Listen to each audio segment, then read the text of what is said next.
One of the more difficult cards to try to find in high grade. I mean, all Mantles, especially from his playing days, are scarce in mint condition.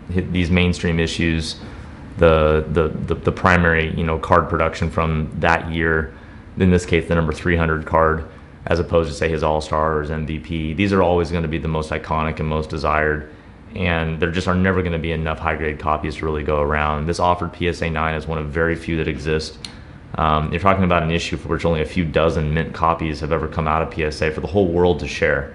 Mickey Mantle being a brand which is, as strong and vibrant as any vintage Yankee brand that exists. It's just hard to believe that only a few dozen people can actually own one of these in mint condition. And it's one of the reasons why we see the trajectory of the card values to be so high. Is just there aren't enough of them to go around, and the demand is undoubtedly much higher than the supply. So just a very sharp, crisp example. Everything is as we would expect from the issue for the grade. That is, I mean, we have about a 5-point centering shift right to left.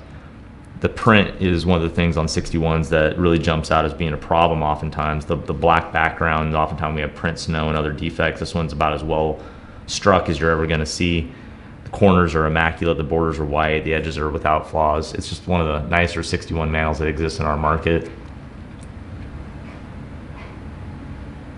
Sort of zooming around the periphery, not a lot to show in the ways of wear. It's just a very, very crisp card, as we would expect.